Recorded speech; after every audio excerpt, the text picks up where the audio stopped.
she found the apartment was cozy, affordable, and in a quiet part of town perfect for her new start. Sure, the building had its quirks. The floors creaked, the walls seemed thin, and the hallway lights flickered occasionally, but she didn't mind. She was too busy settling in, unpacking boxes, and imagining the new life she'd build here. One thing about the building, though, gave her pause. Her neighbor in apartment 3B. She had only seen him a few times, but each encounter left her uneasy. He was pale and thin, his clothes hanging off him like they didn't belong. He never smiled, never spoke, and barely acknowledged her. She tried to greet him as he passed in the hallway. His lips twitched like he wanted to respond, but then he turned away abruptly, disappearing into his apartment without a word. His door, scratched and scuffed, always seemed to be slightly ajar, and she often felt like someone or something was watching her from the darkness inside. Moving in, the strange occurrences began. With the knocking, 3 soft, deliberate taps on her door every night at midnight. First, she thought it might be a prank, or the pipes making noise, but the sound was too distinct, too human. When she opened her door to check, the hallway was always empty, except for one thing. The door to 3B would be slightly open, the dark interior spilling shadows into the corridor. One morning, after another restless night, Mia found something under her door. It was a piece of old, yellowed paper, folded neatly. Folding it, she read the jagged, almost frenzied handwriting. "Do not open the door at midnight." She laughed nervously, telling herself it was a joke. Maybe her neighbor was playing some weird prank. Still, the note unsettled her. She considered asking him about it, but decided against it. The man didn't seem the type to joke around or to welcome questions. That night, Mia couldn't sleep. She lay in bed, staring at the ceiling, the note replaying in her mind. As the clock on her nightstand ticked closer to midnight, an uneasy tension built in the air. When the hour finally struck, the knocking began in 3 soft, deliberate taps. Her heart pounded in her chest as she crept to the door. Peering through the peephole, she saw nothing but the dimly lit hallway. No movement. Curiosity overcame her. Ignoring the warning, she unlocked the door and opened it. The hallway was quiet, the air unnaturally still. Something felt off. The hallway seemed longer than usual, the flickering light at the far end casting strange, distorted shadows.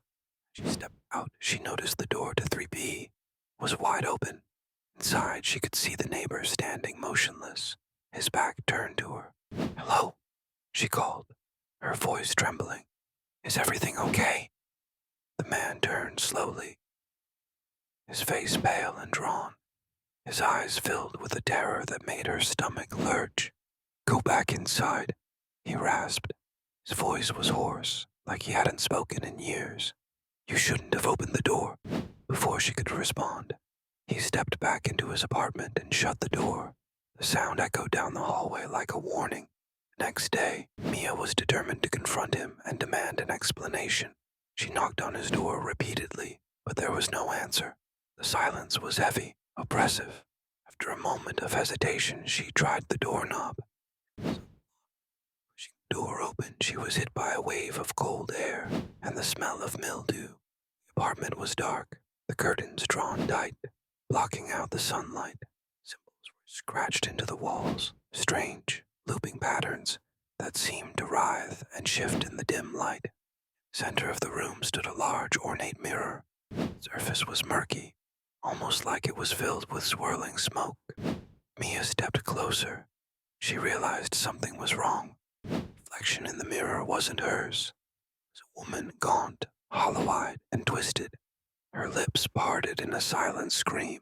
Mia froze, her breath catching in her throat as the reflection moved, reaching out toward her with long, bony fingers. She stumbled back and fled the apartment, slamming the door behind her. But as she reached her own apartment, she glanced at the hallway mirror near her door and screamed. Her reflection wasn't hers.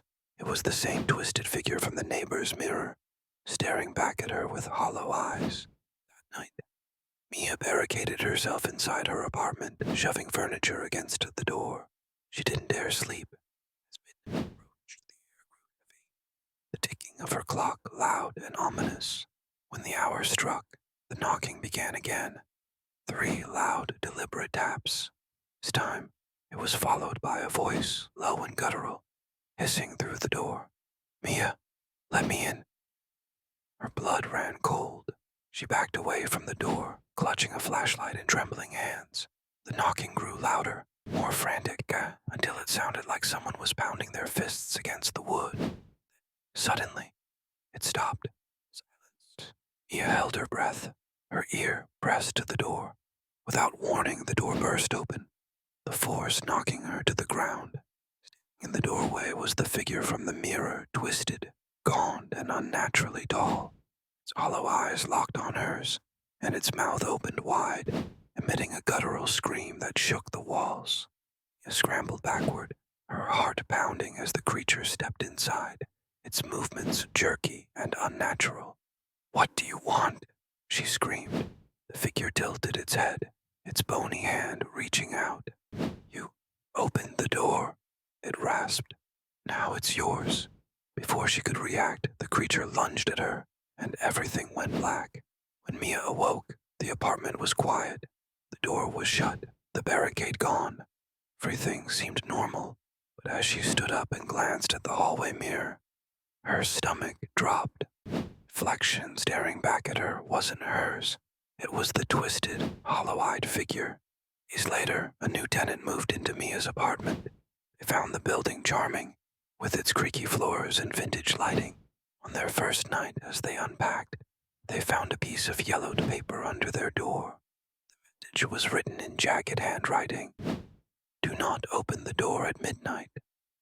As the clock struck 12, the knocking began. Know your thoughts in the comments below, and don't forget to like, share, and subscribe for more stories.